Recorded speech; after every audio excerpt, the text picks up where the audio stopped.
Bismillahirrahmanirrahim. Assalamualaikum warahmatullahi wabarakatuh and good day. So, how about the previous lesson? Do you understand? Do you have any question? So, do not hesitate to ask me anytime, okay? So, today we will continue to the new subtopic with regards to the elements to consider in the design of a traffic signal control system. Yeah, before that, do not forget to like, comment and subscribe. Subscribe itu gratis, guys. Subscribe itu gratis. Okay. Alright, but it's okay. Let us go to our main business. Before you can design the traffic signal control system, make sure you know what does it mean by the traffic signal control system, the definition. Then what is their objective and function, advantages and also disadvantages of having traffic light in the road system. Then what are the general criteria for selecting the types of junction, because we have several types of junction like stop control, traffic signal, interchange, or also roundabout. So basically the types of junction, it depends on the number of traffic, right?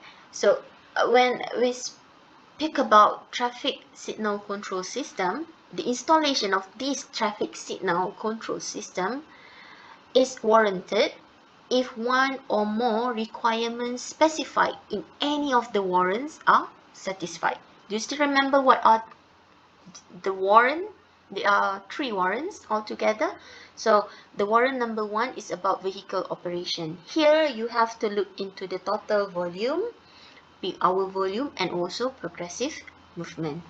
The second warrant is about pedestrian safety, which you have to know the number of traffic and also number of pedestrian.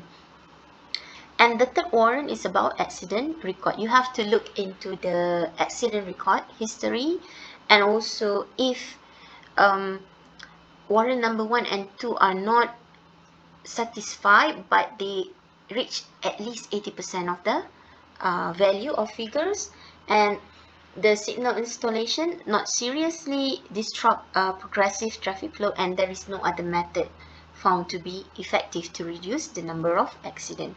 So you have to dig more about all this warrant before you can decide to install the traffic signal control system.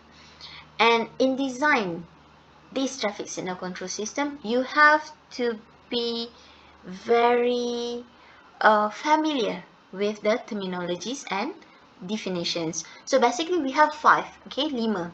Okay, we have 5 terminologies which you have to really understand what are these 5. First is the signal aspect or indication, warna. So basically for traffic light or traffic signal, there are 3 colors. Red indicates that you have to stop.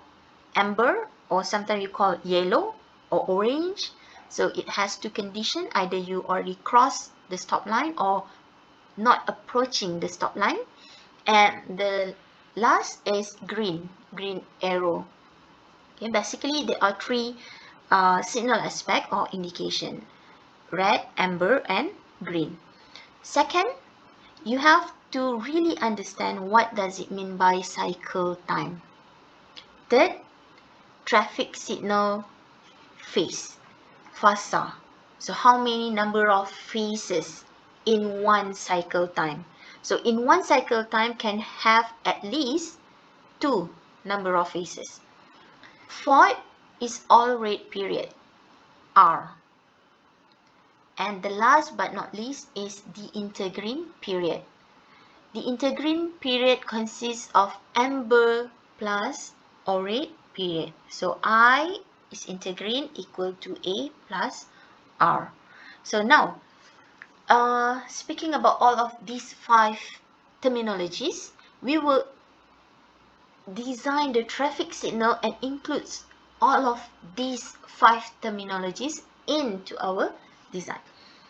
Let us look into the first one, which is selection of traffic phases.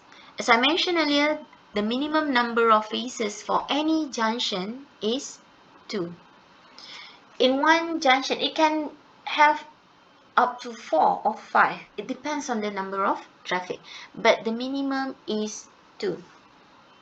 And it is important to consider the need to provide separate faces for right-turning vehicles based on the several criteria.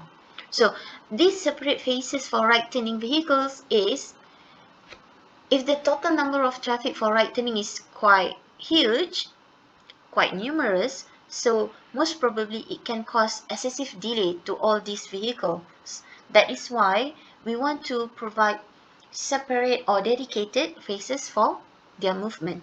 So the criteria are, first is traffic volume, then how about their delay experienced by the drivers, accident records, and also the road geometry. So you have to consider all of these 4 criteria before you can decide either the junction need separate phases for right turning. Just a general guideline for provision of separate right turning phases about traffic volume. So the first one, product of right turning traffic volume and through volume of the conflicting direction is greater or equal than 50,000. So maksudnya yang pergi terus dan dari arah bertentangan yang nak masuk kanan, hasil darab is more or equal than 50,000. Second, total right turning traffic is greater or equal than 100 vehicle per hour during peak hour. So there are more than 100 vehicles or at least 100 vehicles during peak hour.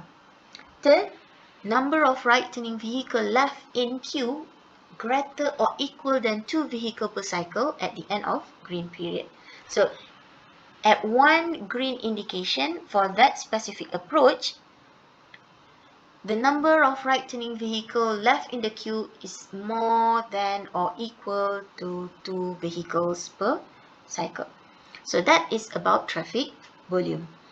Second, you have to consider about traffic delay, which the average delay to the right-turning vehicle is greater or equal than 35 seconds per vehicle.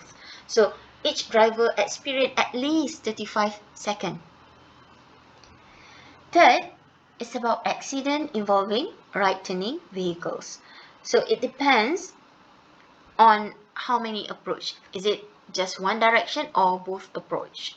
So first, 4 or more accident per year or 6 or more accident for a period of 2 years on one particular approach, maksudnya satu arah sahaja, or 6 or more accident per year or 10 or more accident for a period of 2 years on both opposing approaches. Maksudnya, we consider for both direction. Right. So basically, these 3 are the main element that you need to consider if you want to design separate right turning phases. Okay, that is about phase. So first you have to know how many number of phase.